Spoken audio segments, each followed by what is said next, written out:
Welcome to Mass Attack Live on MassLive.com. We're here today with Daily Collegian sports writer and editorial editor Nick O'Malley. Today we're going to talk about a recent issue in UMass sports, fan behavior at games. Now Nick, you had a grad student here at UMass write into the ed hoc section a few days ago, kind of complaining about UMass hockey fans, even as the athletic department's pushing initiatives like 8K for the Boston College games. This grad student was complaining that UMass fans are vulgar, poor reflection on the school. What's your take on this issue? Well, this is a topic that's come up in years past. Last year, Coach Cahoon addressed this particular issue, and we had two particular columns in the editorial section concerning this direct issue. Now, there are two main points of this issue. One, as you mentioned, the school is getting great attendance at these games. The recent game at BC was the 5th best attended game in UMass history. But on the other side is the fact that there are kids at these games, and it's not exactly the best environment for families to bring their kids. So the 2 points is that, one, they're getting great support for the program. It's good for the team, it's good for the players, and it's good for the program. They're getting better revenue through advertisers, and it's growing as a program, as evidenced in recent years. Right. And another thing to take into account is, how realistic is it for college students on a Friday night to not be throwing out the F-bombs?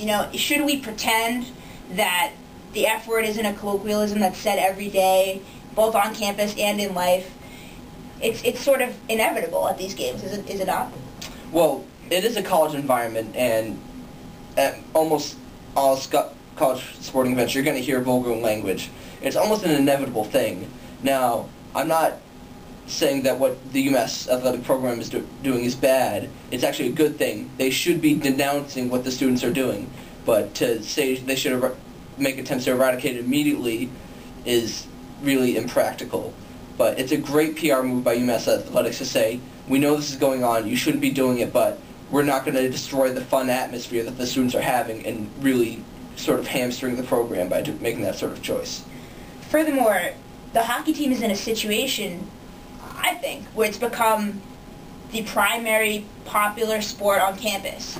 Derek Kellogg, men's basketball coach, you received it. Underneath our doors in the dorms, we got these little flyers saying, for $5 you can join a basketball fan club, go in the locker room before games, go to parties at Derek Kellogg's house.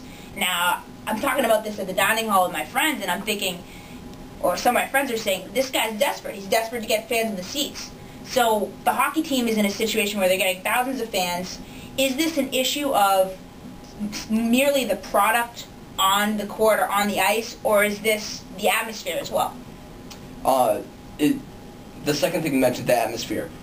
The hockey atmosphere at UMass is the best sport, bar none. It's better than you'll see at a football game, basketball game, lacrosse game in the spring. It is the best sporting environment on campus. That can't be argued. Compared to the usual basketball game, what you hear at a hockey game is unparalleled on campus. People go to these hockey games for the sole purpose of saying the F 'em up, go UMass chant. It's part of the college environment that's been established here. But in terms of our product, the UMass hockey team is very good, but to say they're the best product on campus is unfair to say the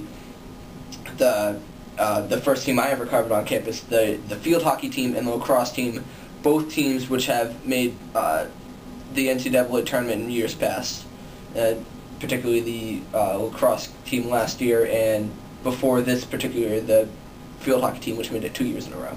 Now, moving on to the product on the field, the hockey team has lost 2 ranked games in a row. Actually 3, if you include the Quinnipiac game, but 2 games last weekend. What's killing them right now, and what do they need to do to kind of get back in the saddle?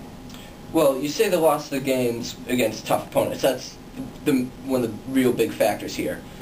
And to say that these teams are particularly tough actually isn't that big. It is a factor, but talking to Coach Cahoon over the season, he's rammed it into our heads that every team that they face on the schedule can beat them. As he said, there are no peaks and valleys in the schedule. Every team is tough. They're in the Hockey East, one of, if not the toughest divisions in college hockey. So they can lose every game. Even the quote-unquote bad teams like Providence, who's been at the bottom of the Hockey East in past years, they're a good team. They're just in a really tough conference. So to go through this sort of stretch, it's not an enormous deal. The newest U.S. College Hockey Online rankings came out Sunday, and they're still in the top 15. They're still a very good team. This sort of stretch with the lose 3 in a row, although not the best sort of thing for the team, it's to be expected, especially this particular stretch. Who has been the unsung hero thus far? Is it Rocco Carzo, the freshman who's been adding a little bit of scoring power early in the season, or is it someone totally off the radar of most sports writers out there? Well, talking to Coach Cahoon, he'll sing the praises of his captain, Brett Watson, until the cows come home. He's really one of the really sort of unsung hero in the purest sense. One of our old writers and former managing editor, Joe Maloney, who's covered the team for years, referred to Brett Watson as, no offense to his skill set, but the best unskilled player that they have. He may not bring the flashy, the sort of scoring and the highlight reel stuff that you see, but he's a great player and really helps that team. And also, a real big key to this team has been their 2 defensemen, NHL draft picks, Justin Braun and Martin Malley, have been major additions to what has been a pretty good team. But the fact that Malley and Braun have contributed to their particular level has been major key to their success. And behind Malley, Braun, Watson, all those guys, all those solid guys, you have Paul Dainton, who is really, as Coach Cahoon was saying in one of the press conferences earlier this year, I think it might have been the BU game, the big 3-2 win, goaltending, rather, such an art. He's really evolved this year. How long, though, can you ride a goalie like that? We saw in the Quinnipiac game Dan Meyers get the start and then get pulled after the first period. So if you have a goalie like Dainton that you really want in there all the time, how long can you ride a goalie like that before you have to give someone else a spot start? Well, you can ride him until he gets hurt. The thing is, you don't know when that's going to happen. And if you ride Paul Dainton on and on, something's going to happen. He's going to get fatigued. He's going to inevitably have an injury from playing so many games in a row. So you need Dan Meyers in that role.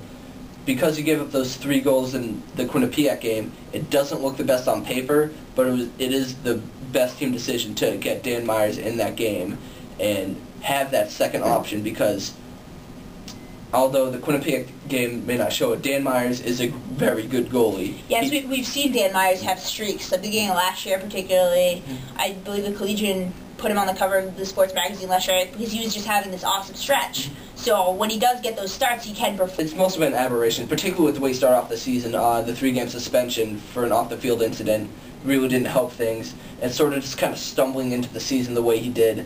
It's not too surprising that he struggled at first, but look for him to improve as the season goes on. Nick, thanks for coming in. Thank you. We'll see you later, and check out Nick on the Collegian's website, massdailycollegian.com.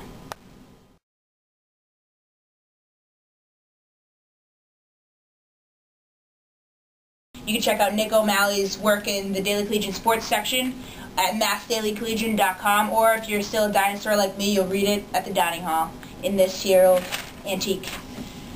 Peace out.